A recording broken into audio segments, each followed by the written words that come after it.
Hello, welcome to my FanDuel NHL preview for Tuesday, March 3rd, 2015. If you're unfamiliar with playing one-day fantasy hockey, I'd like to give you a little bit of a primer. A, a website I strongly recommend is called Daily Faceoff, dailyfaceoff.com. And if you look, a couple of great features they project the starting goaltenders for each night. They follow the morning skates, and by midday have a pretty good idea of who will be starting in between the crease. One of the frustrations I've had with fantasy hockey through the years and weekly games is I will go with some starting goaltenders, and then that particular team will roll out a backup for at least one game. If he does good that game, he'll might get another start, or your starter might have a bad game and they end up rolling with the backup for a couple times. I've always said that the backup goaltender is always the most popular man in town. It's like, unless your name over the last 20 years is Martin Brodeur, you're only about two or three bad outings away from potentially going down the depth chart. So this is very early morning. Here they have a couple of goaltenders confirmed based on information that they may have gotten firsthand. Um, and the guy I like, a lot of times it's worth going with the um, more pricier goalies. If they have a very favorable matchup, they're very well worth the cost. Two of the hotter goaltenders will be going at it. Ottawa at Minnesota with Devon Dubnyk, who was with the Arizona Coyotes, I believe, or earlier in the year. Just not doing much, and he got traded to Minnesota, and he caught fire. He had a 937 goals against average in the month of February, and has led the Wild into playoff contention.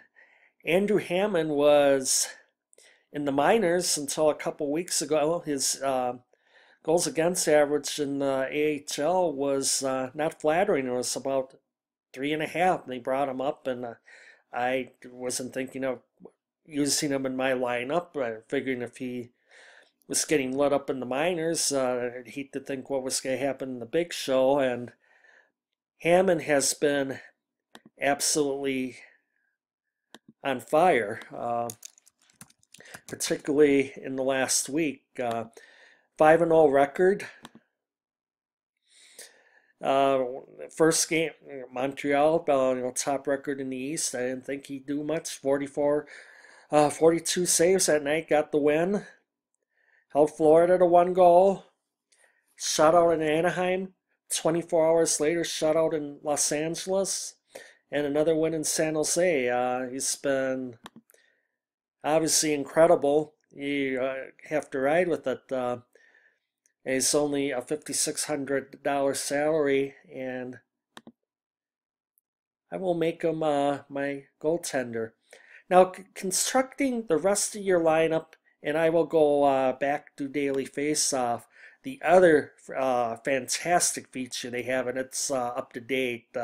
It's been is the line combinations. Like, I'll look at who is on the top line for a particular team, and what the teams that the entries they usually win is somebody that rolls with any particular line on a given night that goes off for several points.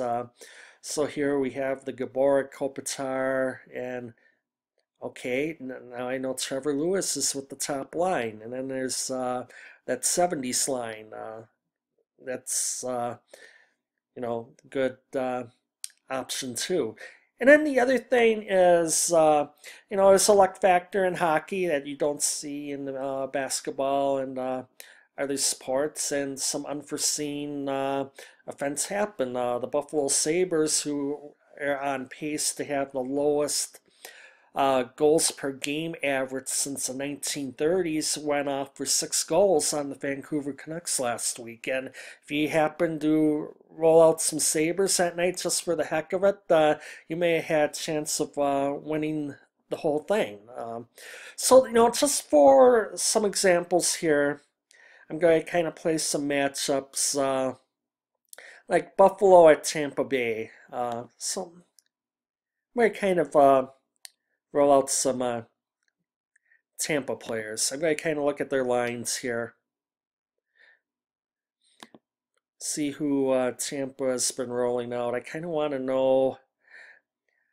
Stamkos is with a couple of, he's with Ryan Callahan and another guy here, relative unknown. And there's Tyler Johnson, Kucherov, and Pajak. So here, I'm going to go, I'm just going to go with this game. Like here, I'll take 2 players off of Tampa. And I'll go like with LA's game. Let's see, I'll go with Carter and Toffoli. So now I need one more center and a left winger. I'm going to, I kind of been rolling with the Islanders. So I go with the Islanders game here. I go with John Tavares, and then he's had a couple of very cheap line mates. I've kind of found the Islanders very useful in recent. Anders Lee and Josh Bailey, and I am going to say, unless their salaries have, and actually, Anders Lee had been at 4,900. He has been bumped up to 5,500. FanDuel doesn't change his salaries with hockey like you might see with the NBA or the NFL. And Josh Bailey, he was at 4,200. He's now at 44.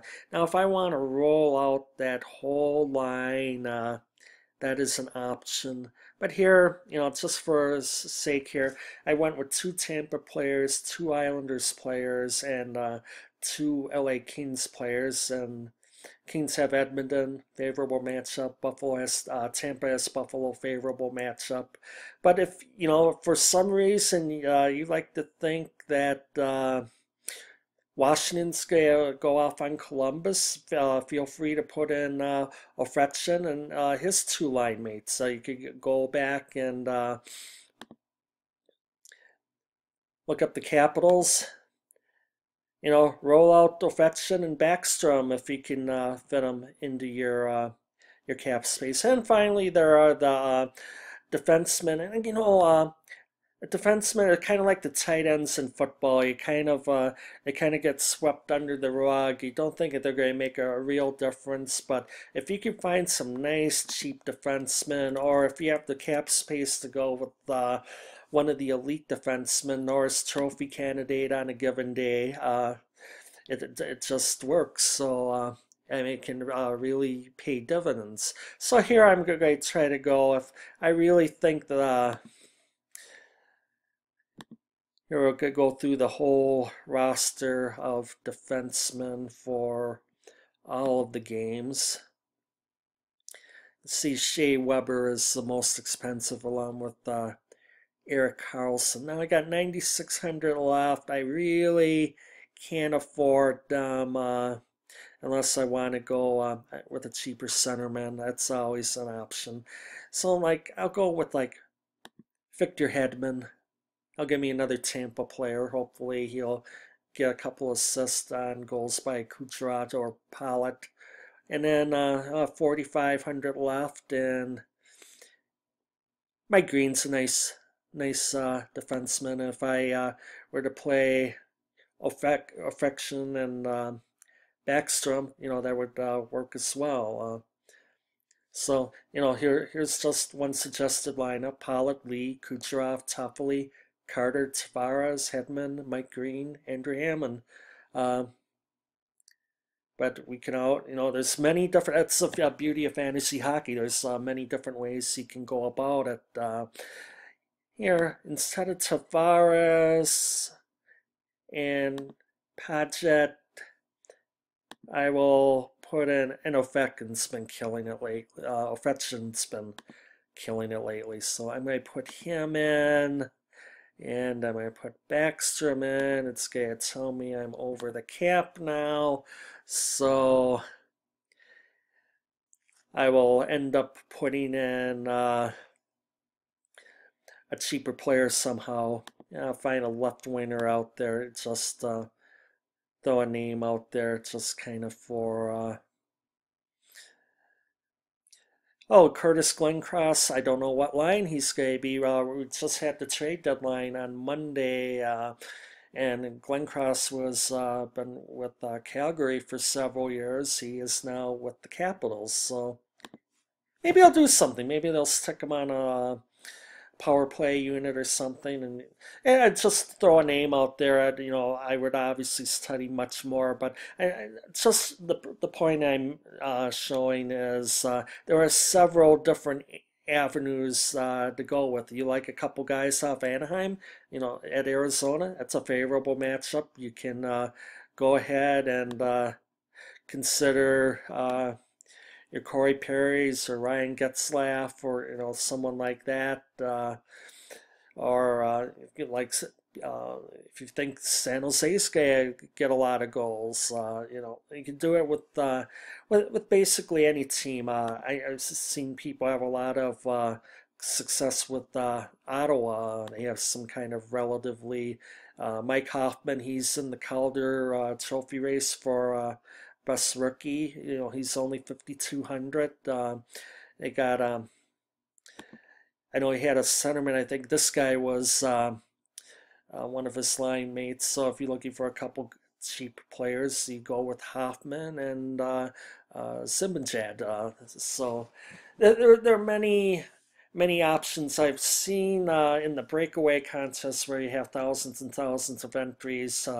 I have seen people put in 300, upwards of 300 to 400 entries for a $2 games. In other words, they're making a $600 to $800 investment every night. I wish I had that kind of money, but it's always someone O_RLY always seems on top of the leaderboards. So there are some pretty hardcore players out there, and there's no limit in most of these entry limit in most of these games. So I hope as well as previewing the games, that I've given you a little bit of a primer on just how to play one-day fantasy hockey and be successful in it. So I wish everyone a luck, and hey, I suggest, even if you're not familiar with fantasy hockey, give it a try. I think you'll like it.